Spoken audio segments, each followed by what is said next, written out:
కన్యా రాశి వారికి శ్రీ పరాభవనామ సంవత్సరంలో గోచార ఫలితాలు ఎలా ఉన్నాయో తెలుసుకుందాం. కన్యా రాశి వారికి ఈ సంవత్సరము ఆదాయము 8, వ్యయం 11గా ఉన్నది. ఎక్కువ వ్యత్యాసం లేకపోయినప్పటికీ ఆదాయం తక్కువ పాళ్లలో ఉంది, వ్యయం మట్టుకు ఎక్కువగా ఉంది. దాన్ని మీరు దృష్టిలో పెట్టుకొని ఆదాయ మార్గాలను అన్వేషిస్తూ ఖర్చులను నియంత్రణలో ఉంచుకోవడము అవసరము అనేటువంటి విషయం మనకు తెలుస్తుంది. ఇక రాజపూజ్యము 3, రాజావమానము 3గా ఉంది.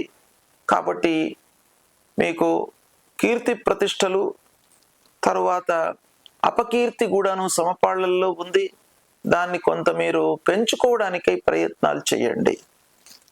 ఇక కన్యా రాశి వారికి ఈ సంవత్సరము ప్రధానమైనటువంటి గ్రహాల మూలకంగా ఎలాంటి ఫలితాలు ఉండబోతున్నాయి అనే విషయాన్ని మనం చూసినట్టయితే, ప్రారంభం నుండి 1 జూన్ వరకు గురువు దశమ స్థానంలో సంచరిస్తున్నాడు. దశమ స్థానము గోచార రీత్యా ప్రతికూలమే అయినప్పటికీ సంపూర్ణ గ్రహము, శుభగ్రహము దశమ స్థానంలో సంచరించడము మనకు చేసేటువంటి పని లోపల కొంత కలిసి వచ్చేటువంటి అవకాశాలు ఉన్నాయి. అంటే మీరు కష్టపడితే తప్పకుండా ఆ గ్రహం యొక్క అనుగ్రహం మీకు లభిస్తుంది. ఉద్యోగంలో ఉన్నతి కనబడుతుంది, ప్రమోషన్ కానివ్వండి, ఉద్యోగంలో మీ వేతనంలో పెంపుదల కానీ ఉండే అవకాశాలు ఉన్నాయి. గౌరవ మర్యాదలు కూడాను ఈ సమయంలో లభిస్తాయి.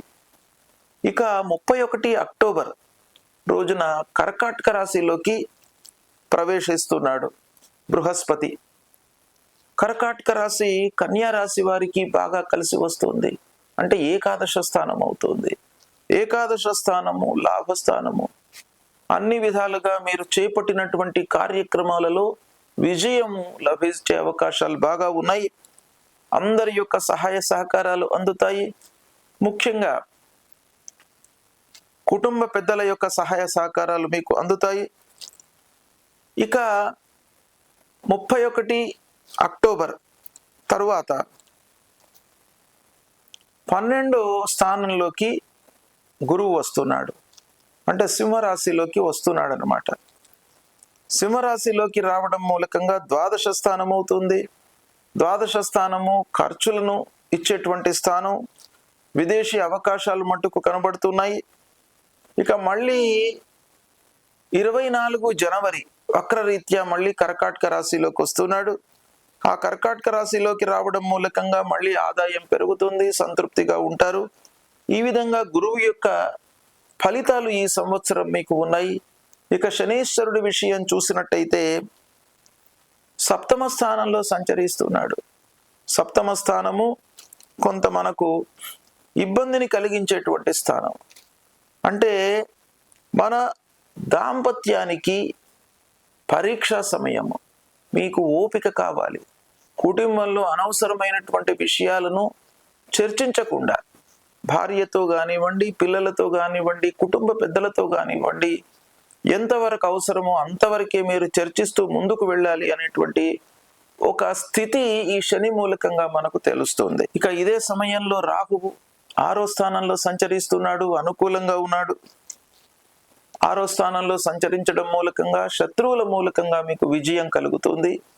గిట్టని వాళ్ళు నిర్వీర్యమైపోతారు, బలహీనులైపోతారు. ఇక ఆరోగ్యం నయమవుతుంది. రాహువు 5వ స్థానంలో సంచరిస్తున్నాడు కనుక పిల్లల విషయంలో కొంత జాగ్రత్తలు తీసుకోవాలి. వాళ్ళ యొక్క చదువు, సెటిల్మెంటు ఇలాంటి విషయాలపై మీరు మనస్సు నిలపండి. ఇదే సమయంలో కేతువు ద్వాదశ స్థానంలో ఉన్నాడు. ద్వాదశ స్థానం మనకు ఆధ్యాత్మిక వైపుకు, ధ్యానము, యోగా, నియమాలు వీటిపైన ఎక్కువగా మనస్సు నిలపడానికి అవకాశాలు బాగా ఉన్నాయి. ఇక కర్కాటకంలోకి డిసెంబర్ 5వ తారీఖున కేతువు ప్రవేశిస్తున్నాడు. అప్పుడు లాభస్థానం అవుతుంది కన్యా రాశి వారికి. లాభస్థానంలోకి రావడం మూలకంగా చాలా మార్పులు చోటు చేసుకుంటున్నాయి. పెట్టుబడుల విషయంలో మీరు కొంత జాగ్రత్తతో ముందుకు వెళ్ళినట్టయితే మీకు లాభాలు ఉంటాయి. విద్యార్థులకు ఓవరాల్గా మనం చూసినట్టయితే మిశ్రమ ఫలితాలు గోచరిస్తున్నాయి. కుటుంబ బాధ్యతలు మట్టుకు ఈ సంవత్సరం పెరుగుతాయి. పూర్వం తీసుకున్నటువంటి అప్పులను రిపే చేస్తారు. ఓవరాల్గా మీకు అప్పులు తగ్గే అవకాశం బాగా ఉంది. ఈ సంవత్సరంలో సద్వినియోగం అవుతుంది. ఉద్యోగ మార్పు సూచన కనబడుతుంది. కోర్టు వ్యవహారాలు అనుకూలిస్తాయి. గౌరవ మర్యాదలు లభిస్తాయి. ఆర్థిక స్థిరత్వం కనబడుతుంది. మిత్రుల యొక్క సహాయ సహకారాలు ఉంటాయి.